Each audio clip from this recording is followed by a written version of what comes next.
Bonjour à tous, merci de nous rejoindre en direct du Salon de l'Agriculture où Public Sénat a installé son studio de télévision tout au long de la semaine pour bien sûr vous faire vivre nos rencontres avec les animaux et leurs éleveurs, le savoir-faire agricole français, les nouvelles technologies et ce tout au long de la semaine.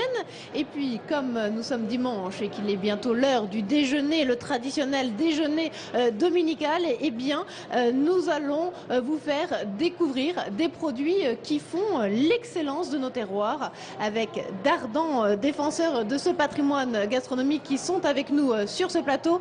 Je vous les présente. Tout d'abord à ma droite Catherine Dumas. Bonjour, merci d'être avec nous.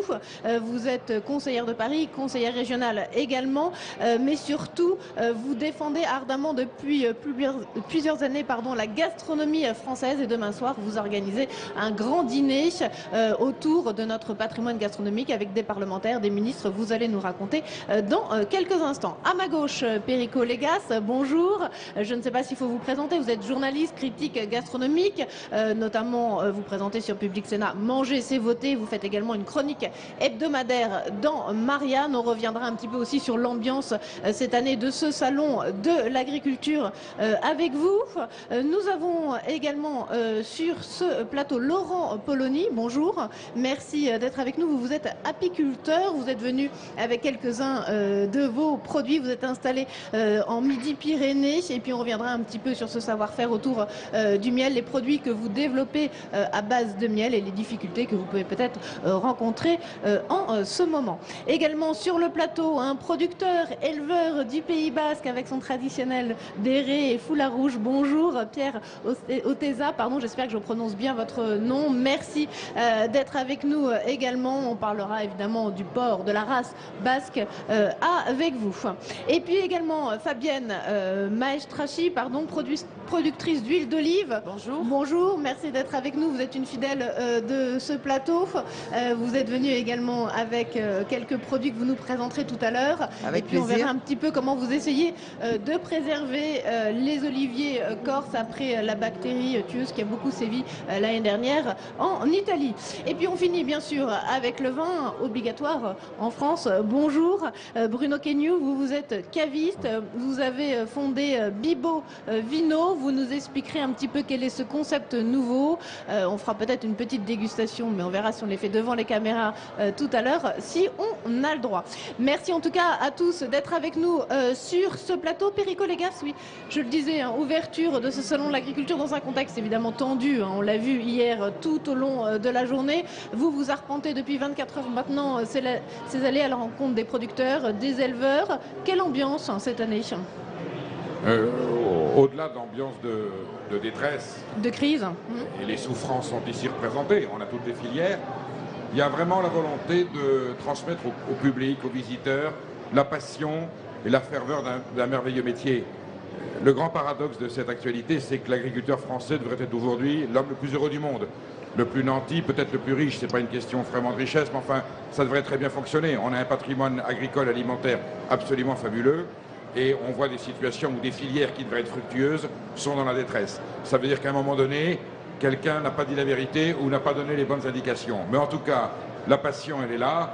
Les paysans, justement parce qu'ils sont en souffrance, ont envie de transmettre leur savoir et de dire aux consommateurs que si on peut interpeller la classe politique, les institutions, les filières professionnelles, celui qui peut vraiment aider la paysannerie, l'agriculture française à sortir de là, c'est le consommateur dans son changement de mode de consommation. Il faut changer nos mœurs. Il faut peut-être réduire certaines formes de consommation pour améliorer la quantité. Avec la même somme, pas un centime de plus. Oui, c'est ça, voilà, c'est toujours un changement de comportement. le problème du pouvoir d'achat pédagogie, aussi. C'est de l'information. Les pouvoirs publics doivent faire de la communication et surtout aller à l'école apprendre à nos enfants ce que c'est que de consommer intelligemment, de façon durable, pour que cette planète soit préservée, qu'on puisse partager à table des produits qui font du bien et à la société et à l'agriculture. Catherine Dumas, c'est aussi votre combat, hein, cette pédagogie de la part des pouvoirs publics, des parlementaires, des ministres. Demain soir, je l'ai dit tout à l'heure, vous organisez ce grand dîner avec beaucoup d'hommes politiques. Est-ce que le lien est aujourd'hui rompu entre les pouvoirs publics, les politiques et le monde agricole? Non, j'espère. Non, pour rebondir sur les propos de Perico, c'est vraiment ici ce lieu, c'est l'endroit de l'excellence française, de ce qui se fait de mieux, de ce pays que nous avons avec cette géographie tellement diverse, tous ces produits. De partout en France, il y a quelque chose de bon à manger, de bien qui se fait. Alors c'est vrai que le club que j'anime a pour particularité de rassembler des politiques parlementaires, sénateurs, députés, de gauche et de droite. L'idée, c'est vraiment sur ces sujets, il n'y a pas de clivage politique et on avance et on met en valeur nos meilleurs produits. Alors nous travaillons de la fourche à la fourchette, donc sur vraiment l'ensemble de la filière, jusqu'à ce qu'il y a dans l'assiette, y compris les arts de la table. Et je pense que c'est un message également très positif qu'il faut faire passer. Oui, nous avons un pays formidable. Oui, il y a des difficultés, bien sûr. Il faut trouver le moyen de les résoudre. Mais c'est vrai que c'est en nous aussi que nous trouverons certainement les voies pour sortir de ces grandes difficultés. Alors ces produits, on va bien sûr les découvrir sur ce plateau, mais également avec nos journalistes qui sont présents dans les différents halls du Salon de l'Agriculture. On va tout de suite rejoindre Alexandre Darmon qui se trouve, je crois, sur le stand de l'Alsace. Et oui Perrine, effectivement, on est en direct sur ce stand de la grande région Alsace, Champagne, Ardennes et Lorraine. Alors vous avez vu derrière moi, les gens dansent, on s'amuse, c'est aussi ça le salon de l'agriculture, c'est la fête, on danse mais on mange aussi, vous allez voir, avec nos invités aujourd'hui, notamment le chef Francis Claude qui va nous parler un peu de foie gras. Je sais que vous aimez beaucoup ça, Perrine. Hein. Le foie gras. Alors, comment vous préparez votre foie gras, monsieur Claude? Alors, tout simplement, la méthode la plus traditionnelle en Alsace, c'est-à-dire qu'on a un déveinage et on a un assaisonnement qui est très simple, à base de sel et d'une douzaine d'épices. Donc, on fait notre propre mélange d'épices dans lesquels on va avoir quelques épices et quelques aromates. Et ces épices sont là réellement pour servir le foie gras. On n'est pas là pour dire, voilà, ça sent les épices à plein nez. Ouais. Non, c'est vraiment pour mettre en valeur le foie gras. Donc là, on est sur un foie gras de canard issu de la filière Alsace, en mi-cuit, entier. Donc je vous propose d'y déguster. Et comment on le sert ce foie gras alors? Racontez-nous. Le plus simplement du monde. Moi, ce que je recommande aux gens, faut pas s'embêter avec des pains de mie ou des choses comme ça. Allez sur une belle baguette fraîche, croustillante ou un beau pain de campagne, légèrement toasté. Dessus, on va poser le foie gras légèrement tempéré. Il ne faut pas qu'il soit trop chaud, sinon ça devient tout de suite assez désagréable quand c'est trop chaud. Et un joli verre de vin d'Alsace, ça va s'en dire avec, et voilà, tout simplement. Bah, c'est ce qu'on va faire, vous savez Francis, on va faire ça, on va manger ça, Perrine. Je vais préparer le repas, hein, Perrine, pour nous deux. Je suis avec mes amis, là, ils sont tous fantastiques. Ça va, tout se passe bien? Tout va bien, tout va bien. Le salon se passe bien? Ça va, ça se passe bien. On associe les produits de la grande région, divers et variés. Lentilles avec du fromage, du foie gras, du vin, tout va bien. On aime la vie ici, on aime la vie, c'est fantastique. À tout à l'heure, Perrine. Ok, à tout à l'heure Alexandre, on vous retrouve sur d'autres stands. On va découvrir également les produits que nous ont apportés nos invités sur ce plateau. Mais une petite question, Catherine Dumas, à vous également encore. On sait que le repas dominical à la française a été inscrit au patrimoine immatériel de l'UNESCO grâce notamment à votre action. On fête les 5 ans cette année. Qu'est-ce que ça a changé en 5 ans ? Oui, alors c'est vrai qu'en novembre 2015, on a fêté les 5 ans, on va les fêter effectivement aujourd'hui, de cette inscription que la France a reçue de l'UNESCO dans son patrimoine immatériel. Eh bien, il s'agit en fait de mettre en valeur encore mieux tout notre patrimoine, puisqu'il s'agit de patrimoine. Qu'est-ce que ça a changé? Je pense qu'il y a un lien très fort historiquement entre les Français et la table au sens large du terme. Je pense qu'il y a peut-être une prise de conscience encore plus forte, une prise de conscience sur la nécessité d'une alimentation qui soit d'abord pour tous, parce que ça c'est quand même un vrai sujet aussi, que tout le monde puisse s'alimenter, une alimentation saine. Je pense qu'on fait beaucoup plus attention, une alimentation de qualité, une alimentation durable. Donc on travaille sur tous ces sujets et cette inscription a permis cette prise de conscience, permet aussi de travailler sur des projets. On travaille à la création de cités de la gastronomie, 4 cités dans toute la France, qui permettront d'être une vitrine et aussi de présenter l'innovation de demain en matière de table, parce qu'il y a beaucoup d'innovation. Perico Légas, est-ce que c'est suffisant ce genre d'initiative? Vous parliez tout à l'heure de pédagogie, hein, de transmettre encore et toujours ce goût de nos terroirs aux Français et notamment aux jeunes générations. Le problème, c'est que la malbouffe a encore du pouvoir de communication.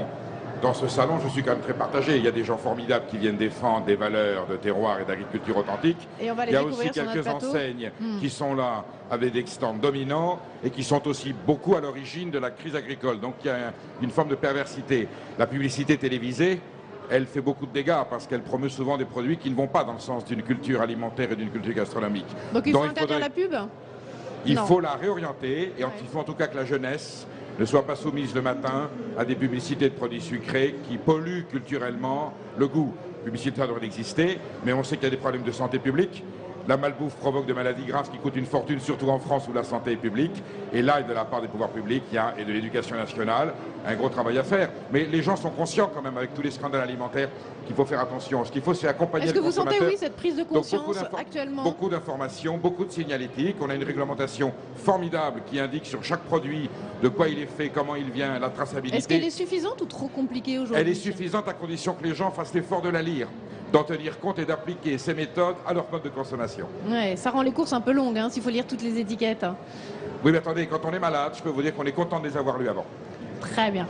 Alors, à côté de vous, à votre gauche, Perico Légas, eh bien, il y a Pierre Otexa. Bonjour. Merci bonjour. encore d'être avec nous sur ce plateau. Je l'ai dit tout à l'heure, vous êtes éleveur, producteur, artisan charcutier dans le Pays Basque et notamment éleveur de porc de la fameuse race basque. Une race qui était en voie de disparition il n'y a pas si longtemps que ça encore. Hein. Oui, puisque moi, personnellement, je l'ai découvert au Salon de l'Agriculture en 89, puisqu'il restait 25 bêtes. D'où l'utilité du Salon de l'Agriculture. C'est vrai, c'est vrai. C'est l'IFIP, l'Institut technique du porc, qui avait recensé les 6 races qui restaient en France, puisqu'aujourd'hui il ne reste plus que 6 races rustiques sur 24 qui restaient il y a, au début du siècle. Et aujourd'hui, sur les 6 races, il y a 3 AOC qui viennent d'arriver, puisque le dernier, nous, on est sur la table du ministre pour la signature du Quintoa, qui est issu du jambon issu de ce porc basque. Alors, quelle est la particularité de ce porc basque? La particularité de ce porc basque, c'est un porc ibérique. C'est un porc qui vient avec le temps, voilà, et qui sont élevés. On met 35 porcs à l'hectare avec une alimentation maïs, orge. 35 porcs à l'hectare. Hein, 35 porcs, oui, à l'extérieur, voilà. C'est important. Et bon, le porc basque, c'est le mot-clé, c'est le temps. Voilà, le temps de l'élever. Et combien ensuite, de temps alors? Alors, ils sont élevés de 12 à 15 mois. D'accord. Voilà. Et les jambons, ils sont affinés jusqu'à 20 mois. D'accord. Et qu'est-ce que vous nous avez apporté donc, et là, on a apporté un petit peu du jambon, du Jésus, des chorizo au piment d'Espelette. On va goûter. Ça sent bon, hein, je peux vous dire. Ouais. Allez-y, Perico, goûtez pour nous. Vous allez pouvoir nous suivre. Donc du jambon, du saucisson. Jambon, saucisson, saucisse, voilà. C'est D'accord. des produits qui ont du goût. Et quand on le goûte, Très affiné, très travaillé. Très Ouais. fin, Très fin. arôme très profond. On sent que c'est une viande qui a maturé lentement, que les cochons ont grandi dans la nature, qu'ils ont mangé des glands basques Des dans la glands forêt basques. basque, et ça se retrouve sur le palais. la puissance de la viande, ouais. Voilà, très bien. Alors, on va repartir quelques instants avant de continuer cette dégustation tous ensemble et avec plaisir. On va repartir quelques instants encore dans les allées du Salon de l'Agriculture, puisque comme vous le savez, le Salon de l'Agriculture, c'est un lieu de visite important pour les hommes et les femmes politiques. Ce matin, c'était Nathalie Kosciusko-Morizet qui était en visite dans le hall 1 et Mickaël Zamès, notre journaliste, est allé à sa rencontre. Madame Kosciusko-Morizet, nous sommes en direct.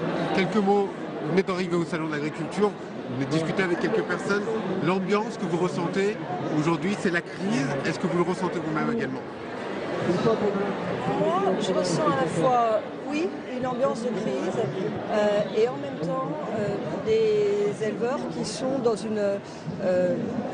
dans un grand esprit de responsabilité. Je dis ça parce que je pense que tout le monde a été très navré de voir ce qui s'était passé hier. Je pense aussi qu'il y a eu des effets d'entraînement, c'est-à-dire j'ai le sentiment que ce n'était pas le souhait de la majorité des éleveurs et même de certains éleveurs qui ont participé, qui se sont laissés entraîner. Et aujourd'hui, moi ce que je vois, c'est à la fois beaucoup de colère et en même temps le souhait de rebondir, le souhait de s'en sortir, le souhait de trouver des solutions ensemble. Vous voyez, je viens de parler avec les éleveurs caprins. Les éleveurs caprins, ce qu'ils me disent, c'est voilà, il y a 4 ans, on était dans cette situation de crise et on a trouvé des solutions, on s'en est sorti. Mais pour ça, il faut aussi que le gouvernement se bouge. Parce que quand vous discutez là-bas avec le responsable, l'éleveur de vaches ferrandaises, il vous dit, écoutez, on a déjà 6 mois de retard sur notre prime spécifique race locale. 6 mois de retard. Vous vous rendez compte, pour une exploitation qui a des difficultés de trésorerie, il a droit à 200 € par tête parce que c'est une espèce de vache, une race de vache très particulière qui est avec des petits effectifs. Et ça aurait dû lui être versé à l'automne.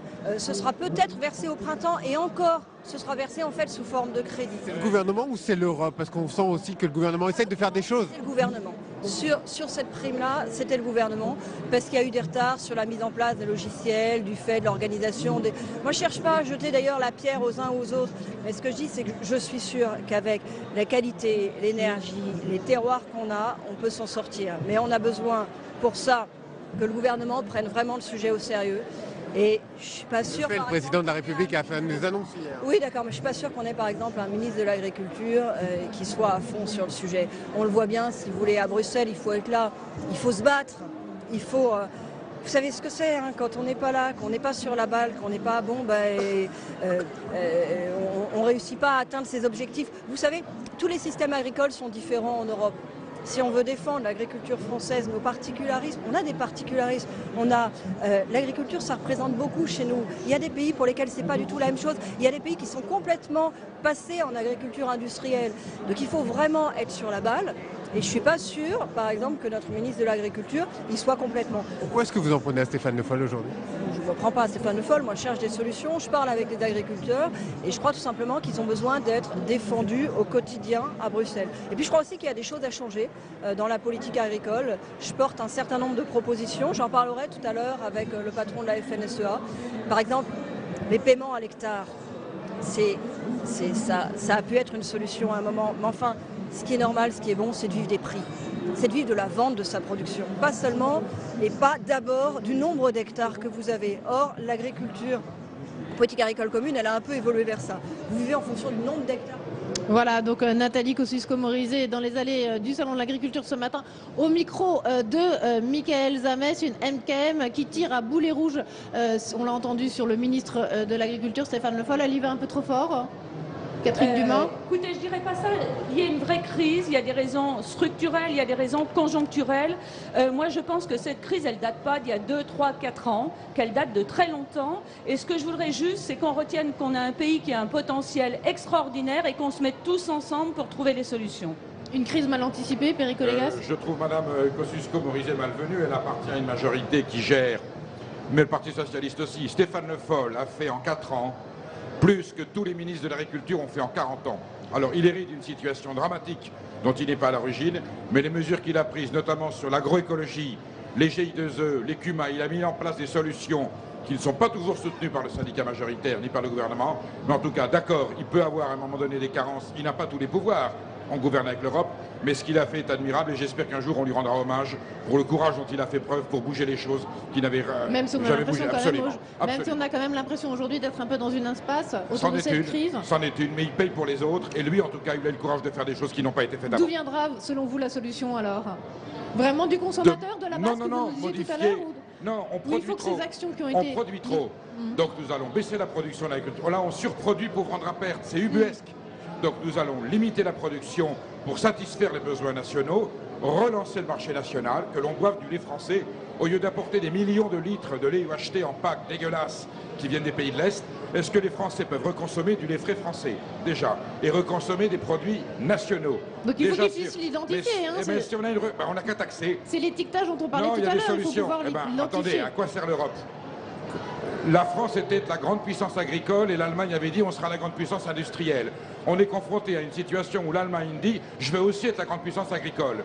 Et elle envoie sur le marché du cochon fabriqué de façon totalement industrielle dans des porcheries qui sont absolument infâmes, à des prix qui sont inférieurs à la production française. Si c'est ça l'Europe, il y a un problème quelque part, on nous a menti. Il y a quelqu'un qui nous a raconté des histoires. Bon alors à côté de vous, on va revenir au port basque, hein, parce que ça c'est pas du porc industriel, hein, Pierre Otexa, on a dit, hein, 35 cochons à l'hectare, on est loin de la production industrielle. Comment vous vous en sortez? On nous parle, c'est vrai, beaucoup en ce moment de la crise du porc. Comment vous, en ayant fait revivre cette race, comment vous vous en sortez? Oui, bon, aujourd'hui, la race, le travail que fait le port basque, c'est des travails de niche. Bon, aujourd'hui, c'est vrai que ça représente 80 éleveurs, ça représente 4 salaisonniers. Bon, c'est un travail de niche, mais qui mérite d'exister, certes, puisqu'il nous fait vivre aujourd'hui autour du port basque. Il y a 200 familles qui vivent. Aujourd'hui, ce qu'on a mis en place, c'est tous les maillons de la chaîne ont un revenu. Aujourd'hui, quand on établit un prix, les éleveurs, les transformateurs, tout le monde est autour de la table. Et ce qui est important aujourd'hui, c'est que tout le monde ait un salaire. Et parce ça, que vous êtes dans une filière très locale, c'est ce qui vous sauve? Tout à fait, tout à fait. Mais bon, si on peut le faire à ce niveau-là, je pense qu'un peu... Bon, même si c'est un peu plus compliqué, je pense que les éleveurs qui travaillent soient rémunérés, je pense que c'est la moindre des choses. Où vous vendez vos produits qu'on va goûter, hein, on va continuer à déguster. Oui, moi, j'ai pas encore goûté votre saucisson, j'ai très envie. Faites-moi goûter. Le petit Jésus. Ah, merci. Il est terrible, celui-là. Ouais. Vous le vendez où? Bon, aujourd'hui, essentiellement localement ou... Oui, aujourd'hui, tous nos produits sont commercialisés en direct, c'est-à-dire par le biais des boutiques, des bouchers, des charcutiers. Ouais, il y a toujours une personne qui explique et on fait à peu près 20% à l'export. Voilà. Excellent, Pierre. Ils échappent surtout à la grande distribution, qui est quand même, si on a eu besoin à un moment donné de permettre aux consommateurs d'accéder à des produits, aujourd'hui la grande distribution est un système financier de profit et qui est majoritairement à l'origine de la crise agricole. On ne peut pas sous-payer à des gens qui travaillent 18 heures par jour des produits qui méritent d'être vendus plus cher. Donc là, il y a peut-être des mesures de pouvoir public, mais en tout cas, la grande distribution, il faudrait qu'elle réforme son comportement. Alors, avant de découvrir les autres produits sur ce plateau, petit détour à nouveau dans les allées du salon avec notre journaliste Alexandre Darmon. Et cette fois-ci, une dégustation d'huîtres, c'est ça, Alex? Exactement, exactement. Je suis à la terrasse de la région Languedoc-Roussillon Midi-Pyrénées avec Laurent. Laurent, vous êtes ostréiculteur. Vous préparez les huîtres ici. Racontez-nous comment ça se passe, comment on les prépare ces huîtres. Alors je suis monté avec un petit stock vendredi. Donc depuis hier, vendredi, on a fait l'installation. Aujourd'hui, hier, on a commencé à les faire déguster sur le salon. Là, on fait quelque chose de très très simple. On les ouvre, on les fait déguster nature avec un jus de citron. Ça, ici, ça suffit. C'est un produit qui est hyper intéressant parce qu'il est frais. Et à Paris, on a du mal à trouver des bouzigues. Et là, on arrive à leur faire découvrir ce produit-là qui est quand même particulier. C'est un produit qui se différencie des huîtres de l'Atlantique par rapport à leur goût. Elles sont un peu plus charnues, elles sont un peu plus salées, un peu plus iodées. Et elles ont un petit goût de sucre qui revient derrière, qui donne une explosivité, contrairement à la douceur des huîtres de l'Atlantique. Et on arrive ici à surprendre les Parisiens qui sont moins habitués à manger. C'est des huîtres triploïdes ou pas? Non, alors on est en hiver, donc on n'a pas d'intérêt aujourd'hui à avoir des huîtres triploïdes.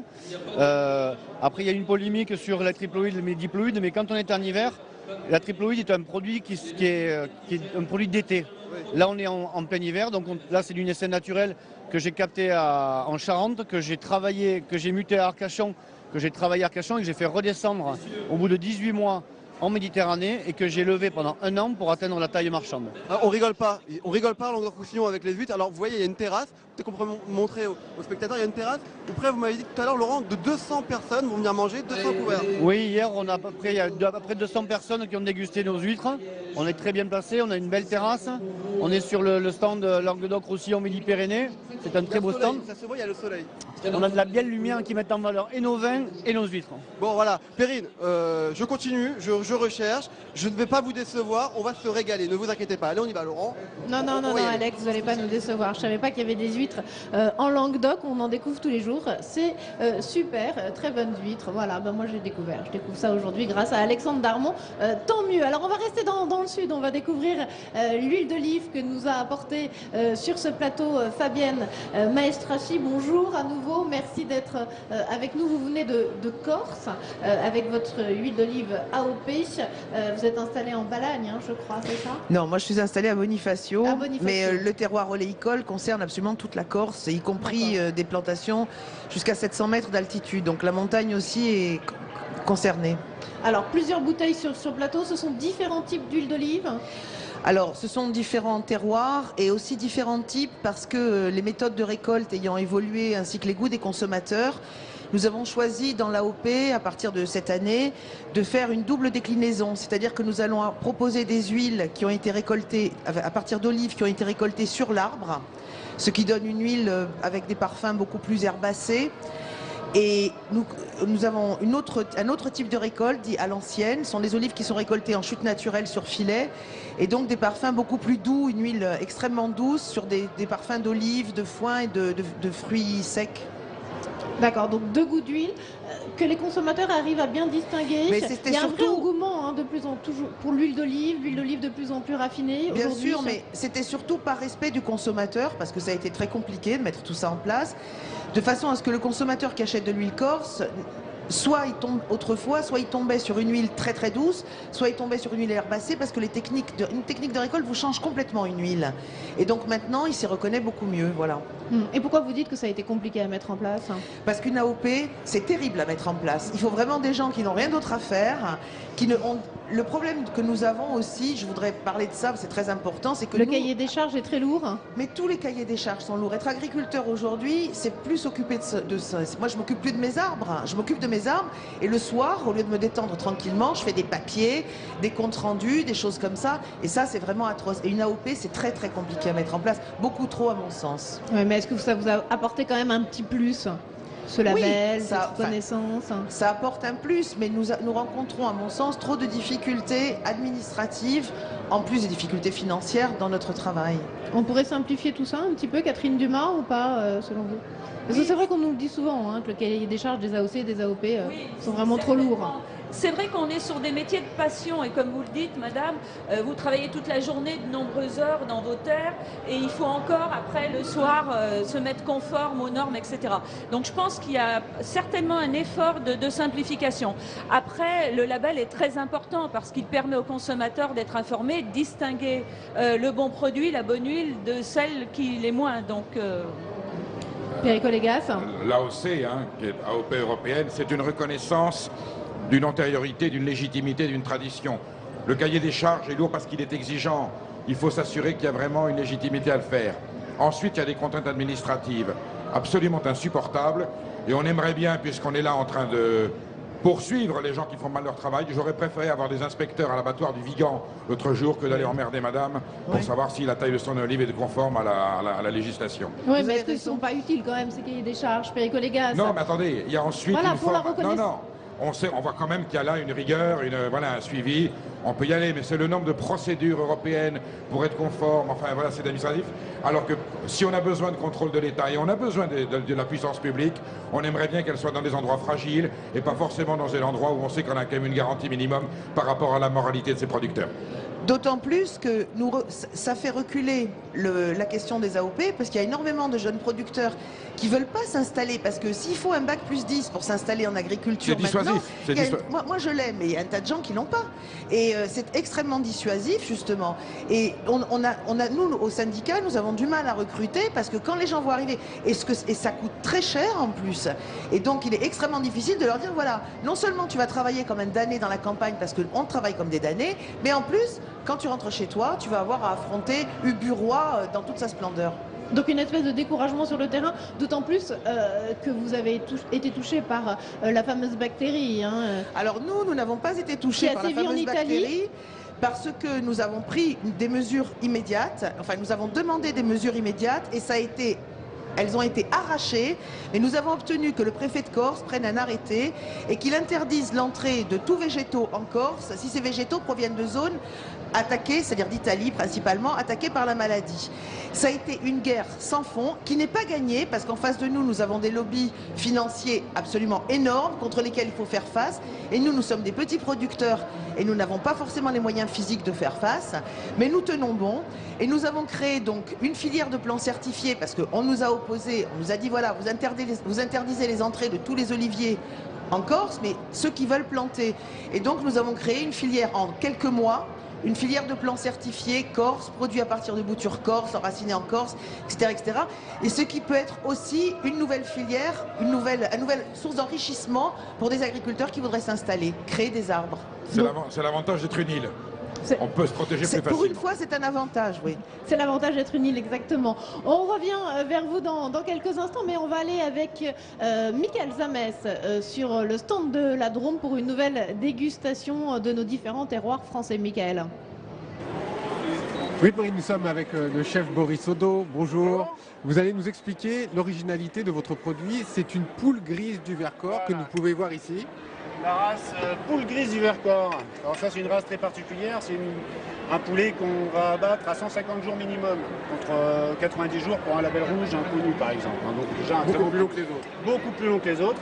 Et ça se vérifie après sur les chairs qui se tiennent énormément plus. On a une viande qui se rapproche un peu du gibier. On n'est pas sur de la pintade, mais un petit peu quand même. L'originalité aussi, c'est que ce produit n'existait plus. Il n'existait plus, il a disparu dans les années 40 à 50 et du coup on a dû recréer la race qui avait été d'abord créée. On a dû recommencer le travail de sélection de race pour arriver à ce produit-là qui a une typicité tout à fait particulière. On imagine que sur la texture, le goût, et je vais goûter tout à l'heure, c'est un petit peu original. Est-ce que vous pouvez nous expliquer ce que vous avez sur le feu, chef ? Là j'ai les cuisses ici, j'ai filé après dans le four, mais là on est sur des cuisses que j'ai farcies avec épinards et noix pour rappeler évidemment ma région. Et puis voilà, tout simplement, 1, 2, 3 légumes. Les petits légumes, c'est bon pour la santé. Voilà, un peu de bouillon, un petit jus pour nourrir tout ça, et pas mal de beurre, j'avoue. Voilà quoi, des produits simples mais du coup exceptionnels. La cuisine au beurre, il n'y a que ça de vrai, c'est ça ? Non, je dirais pas ça. Tout est vrai dans la cuisine. Alors là ensuite, la découpe, bien évidemment. Voilà, donc j'ai découpé ma cuisse, hein, et puis je fais mes petits... Les petits ramequins pour les gens. Les petits ramequins, alors depuis ce matin, plaisir. vous observez les réactions un petit peu de cette poule. Les gens me demandent si c'est du faisan, les gens me demandent si c'est de la perdrix, les gens me demandent, voilà, non c'est du poulet. Et effectivement, les gens n'ont pas l'habitude de manger du poulet qui reste rouge, qui reste comme ça avec une texture, une tenue en bouche très particulière. Est-ce qu'on peut dire que c'est l'excellence française, la nourriture du terroir ? Ah bah là on est plus que sur de l'excellence, hein. On va à contre-courant de tout. C'est plus que du bio, c'est plus, enfin voilà, une bête qui va mettre 2 fois plus de temps à grandir et qu'on ne pourra pas vendre 2 fois plus cher, enfin, c'est pas normal au jour d'aujourd'hui. Et c'est pour ça que moi je défends ce produit-là cœur et âme. Parce qu'il faut prendre le temps de laisser grandir les animaux si on veut en manger, quitte à en manger qu'une fois par mois. Je peux goûter, chef ? Avec plaisir. Attendez, je vais vous nourrir ça avec un peu de bouillon là. Tenez, voilà, là, bien chaud, des bons légumes. Alors Perrine, je goûte pour vous. Merveilleux, je vous en ramène tout de suite. Et tout de suite. Voilà, prendre le temps, hein, c'est un peu la leçon de la matinée, hein, c'est ça, Perico-Légas. Prendre le temps d'élever les bêtes, et prendre le temps de faire la cuisine, prendre le temps de déguster. Qu'est-ce que l'être humain n'a pas fait de grand sur cette terre qui n'a été fait avec le temps nécessaire? Voilà, on est dans l'immédiateté, la productivité, la rentabilité immédiate. Finalement, on est malade, nos paysans sont malheureux et le monde ne tourne pas rond. Donc reprenons le temps. La Terre tourne à 400 000 km/h. On n'ira pas plus vite qu'elle. Alors calmons-nous. Bruno Quegnot, bonjour. Bonjour. Merci à nouveau d'être avec nous sur ce plateau. Alors vous êtes caviste à Paris et vous êtes cofondateur de Bibo Vino. C'est un concept en fait de cubi. C'est ça. Mais vous voulez changer en France l'image du cubi, hein, parce qu'il y avait cette image un peu de vin ordinaire, pas bon, voilà, qu'on achète en cubi. Racontez-nous vous un peu votre concept. En fait, le concept de Bibo Vino, c'était de se dire, ça fait 50 ans que le bib existe, parce que c'est plus le cubi en fait, hein, c'est du bib bagging box, hein, donc c'est une poche rétractable qui effectivement garde le vin plus longtemps que le cubi. Mais malgré tout, il y avait beaucoup de soucis. Pourquoi il a été cantonné aussi au vin de table? C'est parce que la conservation due au procédé de mise en bibe pose des problèmes. Et donc on est obligé en général de rajouter beaucoup plus de soufre, sauf pour les vignerons qui le mettent juste pour le restaurant qui consomme à côté. Mais dès qu'il y a une filière, on est obligé de rajouter plus de soufre, on est obligé de mettre sous azote, de faire la mise sous azote, on est obligé de filtrer stérile. Voilà. Et tout ça évidemment va à l'encontre de la qualité d'un grand vin. Donc pour nous, il fallait résoudre ce problème-là, donc créer un protocole qui soit totalement différent, qui soit dans le respect du vin, pour ne pas augmenter les doses de soufre, puisque justement, on veut plutôt les diminuer, et mettre des vins de vignerons qui n'avaient jamais mis leur vin en bibe, et mettre des très bons vins. Donc là, j'ai pris l'exemple... Vous avez eu du mal à les convaincre? Ben, écoutez, ça a été assez rapide. Je pense que peut-être que l'histoire fait que je suis allé toujours dans des idées qui étaient plutôt valorisantes pour le vin. Et donc, c'est des gens qui me connaissaient aussi. Et puis, ils se sont dit, quand ils ont vu le protocole de mise, de conditionnement et le concept qu'on allait mettre en place, c'est-à-dire des caves qu'avec du bib et dans un certain luxe, c'est-à-dire qu'on a un 2 litres aussi très beau en tube qui est magnifique, et surtout de proposer aux gens de boire un verre le soir quand ils en ont envie et de pouvoir attendre 3 jours seulement pour en reboire un. Donc ça, c'est vraiment nouveau. Parce que la bouteille, sinon, elle est condamnée. Est-ce qu'on peut garder son cubi ouvert combien de jours? 1 mois et demi à peu près. 1 mois et demi, voilà. Et le vin reste de bonne qualité. Exactement. Voilà. D'accord. Alors quelle est la différence entre le vin dans les bouteilles, conditionné dans les bouteilles que vous nous avez apporté là sur le plateau, et le vin qui est conditionné dans ce cubi? Là c'est pas les mêmes vins. En fait, ce que j'ai fait, c'est que tout simplement, puisque vous me parliez, on parlait un peu des nouvelles tendances du terroir, j'ai amené 2 bouteilles, parce que moi je suis aussi caviste en bouteille, hein, Filovino, ma cave personnelle, et puis sinon ça c'est, là aujourd'hui on a 23 caves, donc c'est pas moi qui les tiens évidemment. Ce que j'ai amené en bouteille, c'était pour illustrer aussi un changement profond dans les mentalités. Parce que moi, quand je suis arrivé dans le métier, dans les années 83-85, les vins à couleur forte étaient les meilleurs vins. Ce qui est complètement idiot. C'est pas parce qu'un vin a beaucoup de couleurs qu'il est bon. Ce qui va compter, c'est la brillance de la couleur qui va être équivalente dans la brillance de ses saveurs. C'est son scintillement. Le souffle du terroir ne s'exprime pas dans la puissance. Il s'exprime au contraire dans la légèreté. Et donc, la légèreté et la profondeur font bon ménage dans le vin. Et donc, j'ai amené justement un vin du Jura parce que c'est des vins qui étaient complètement devenus exclus de la classe des grands vins. C'était que les vins noirs. Voilà. Exactement. J'ai amené un vin très clair. Ouais. Je vais me permettre d'en servir un verre pour montrer un petit peu ce qui se passe. Et pourtant, vous voyez, avec une brillance hallucinante, eh bien là-dedans, vous avez une profondeur, vous avez une intensité aromatique qui est absolument sidérante, bien plus que des vins des fois tout noirs. Voilà. Vin naturel ou pas? Il y a ce débat hein, aujourd'hui, et les vins naturels évidemment prennent de plus en plus de part de marché. Au maximum, et dans l'agriculture aussi, on essaie d'éviter au maximum les intrants chimiques et des technologies qui modifient le terroir. Il faut un minimum. Mais aujourd'hui, la facilité était de surcharger pour avoir des produits qui étaient certifiés tranquilles. Et aujourd'hui, il y a un petit risque à prendre pour avoir quelque chose qui restitue la vérité du terroir. Le vin naturel prend des... Alors, le vin naturel, là, attention, il faut bien comprendre qu'aujourd'hui, le mot parle de 2 types de vins. Parce qu'au départ, les vins naturels ont été vendus aux clients, promotionnés comme étant un produit sans soufre du tout. Hein. Alors qu'aujourd'hui, l'association des vins naturels est revenu en arrière pour mettre un petit peu de soufre parce qu'il y avait un dégât absolument monstrueux dans plein de vins. Donc on buvait des vins qui étaient parfois même impropres à la consommation parce que leur taux d'acétone était beaucoup trop élevé, c'est-à-dire ces odeurs de solvant, sans parler des odeurs des fois de fumure un peu particulières. Donc quand on parle de vin naturel, effectivement que moi, les gammes de vins que je fais ont toujours été orientés vers ça depuis 30 ans. Ils sont buvables. Voilà. Ça nous rassure. Il faut toujours prôner l'excellence. Parce que si vous voulez... que le soufre est un protecteur qui permet au vin de mûrir. Et si on n'en met pas, il faut boire le vin tout de suite. Voilà. C'est pas parce qu'un vin est bio qu'il est bon. L'excellence doit prôner dans le vin, d'abord. Ça doit être le premier sujet. Le vin en cubi, hein, excusez-moi, je continue à appeler ça cubi, c'est peut-être un petit peu péjoratif. Bag in box, c'est ça, oui, c'est ça. Bag in box. Ça se vend bien? Est-ce que ça rentre un petit peu dans les modes de consommation des Français ou des Européens? C'est un produit que vous exportez, par exemple? Bien sûr. Alors, sur les pays scandinaves, bon, là, c'est sur des vins de table. Nous, on n'y est pas. C'est 50 à 55% du marché aujourd'hui. Hein. Mondialement, ça a dépassé les 30% du marché. Et en France, on est en train de passer la barre des 30%, alors qu'il y avait vraiment un refus du cubi. L'image était très forte. Là, aujourd'hui, nous, on est à 23 magasins. On voit bien l'évolution et on a cassé des barrières, parce que nous, on démarre à plus de 6 euros le litre, alors que le marché est à 3 euros. Et aujourd'hui, 2,50 €, 3 euros. Aujourd'hui, nos leaders dans le marché sont plutôt à 10 euros le litre, puisqu'on met des gros ermitages, des morgons, des moulins à vent. On va bientôt avoir une côte rôtie.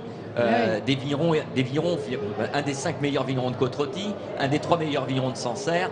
Et les clients, aujourd'hui, ne rebutent pas devant le mille. Pierre Otexa, vous aussi, pour finir juste sur le vin, vous nous avez apporté une petite bouteille, c'est ça, du Pays Basque?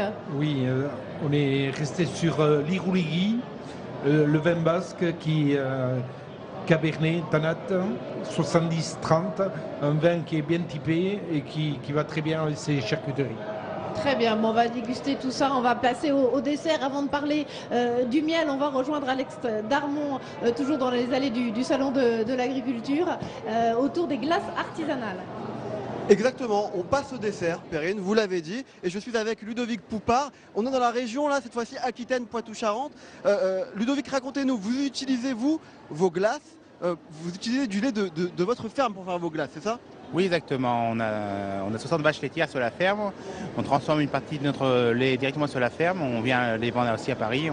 On s'est associé à pas mal de monde de la production, du monde de la glace, pour le vendre directement au grand public, sur le professionnel long de la plage, un peu dans toute la région Poitou-Charentes et Aquitaine, hein, notre grande nouvelle région. Oui, une grande région avec des grandes glaces, il fait frais, il fait bon. J'ai envie de goûter, ça me donne envie de goûter forcément. Hein. Qu'est-ce que vous pouvez me proposer là, tout de suite, pour finir mon repas? Là j'ai un truc pas mal, j'ai la glace au Grand Marnier de chez nous, hein, de la région directement.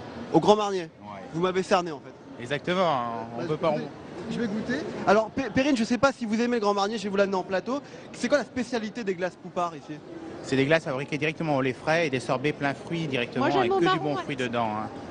Exactement. Hein. Les glaces faites de façon artisanale, sans air ajouté, pas au fraiseur continu, elles font 800 grammes de densité au litre. Quand moi j'ai une bonne boule de glace de chez moi, vous avez plus faim au moins. Écoutez, moi je vais la manger, je verrai si j'ai plus faim, et si j'ai faim, je reviendrai chez vous quoi qu'il arrive. Il n'y a pas de problème. Hein. C'est ce qu'il y a de mieux. A tout à l'heure, Perrine, j'arrive. Merci Alexandre. Il y a une glace au marron. Moi j'aime bien les glaces au marron. Je veux bien que vous m'en rapportiez une. Alors on va finir cette émission sur cette touche sucrée avec le miel et Laurent Polony. À nouveau bonjour. Merci d'être avec nous sur ce plateau. Vous êtes installé à Montserrat, c'est en Midi-Pyrénées et vous êtes venu en Languedoc-Roussillon. Maintenant c'est la grande région Midi-Pyrénées, Languedoc-Roussillon. Donc maintenant c'est la même chose. On s'est mariés, donc Languedoc-Roussillon, Midi-Pyrénées ne forment plus qu'une seule région. Donc il n'y a pas vraiment d'erreur. D'accord. Racontez-nous un petit peu les produits, parlez-nous un petit peu des produits que vous nous avez apportés sur ce plateau ce matin. Du pain d'épices, du miel. Alors là, moi j'ai amené un petit échantillonnage, hein, puisque bon, donc en de plus d'être apiculteur, c'est-à-dire de produire le miel, de nous occuper des abeilles, on va également transformer le miel en faisant du pain d'épices, en faisant de l'hydromel, en faisant plein de choses avec le miel. Et bien sûr, tous ces produits-là, on va chercher à les commercialiser. C'est pas toujours facile de savoir choisir son miel, chauffer, pas chauffer. Est-ce que vous trouvez que les indications aujourd'hui sur les étiquettes sont suffisantes pour que le consommateur s'y retrouve? Alors après, bon, nous, on a le travail un petit peu plus facilité. Déjà d'une, parce que notre commercialisation, on le fait en direct. C'est-à-dire que le consommateur, on l'a en face de nous. Donc le consommateur, certes, il peut lire les étiquettes, mais on le lui explique, il a la possibilité de goûter. On les accueille en leur expliquant un petit peu notre métier. Donc ils nous voient travailler, ils voient comment on s'occupe des choses. Et c'est vrai que ça évite beaucoup de choses, ça parfois limite les interrogations, ça, voilà. Le consommateur est rassuré de voir faire les choses. Donc pédagogie, puis vous, vraiment, vous privilégiez le circuit court. Hein. Alors, le circuit la relation directe avec le consommateur. Voilà, ça c'est notre optique. Et bon, l'exploitation existe depuis plus de 30 ans. Ça fait plus de 30 ans qu'on fait du circuit court. Ça fait plus de 30 ans qu'on est sur ce mode de commercialisation. Maintenant, après aussi, je comprends que le circuit long peut exister. Certains agriculteurs n'ont pas l'exploitation, n'ont pas ce goût d'accueil. Mais ça n'empêche pas qu'ils ont quand même la capacité à faire de bons produits. Et c'est vrai que bon, dès qu'on a un petit peu de volume, on est obligé de se tourner vers d'autres façons de commercialiser. Alors, la grande surface en est une, avec des limites. Hein, notamment, moi, ce que je leur reproche, c'est tout le temps faire l'apologie du prix le moins cher possible. Bientôt, on va vous le donner. Hein, donc, à un moment donné, quand vous avez de bons produits qui ont mis 2, 3, 4 fois plus de temps pour être bons, automatiquement, ça a un goût. Donc, et 30 ça, ans, 30 ans que vous faites du circuit court et vous arrivez à en vivre correctement, vous en sortez? On en vit. On a un toit, on a une assiette pleine tous les jours. Donc maintenant, c'est vrai que peut-être on n'a pas les mêmes envies, on n'a pas non plus le temps de profiter de plein de choses. Mais après, bon, c'est un choix.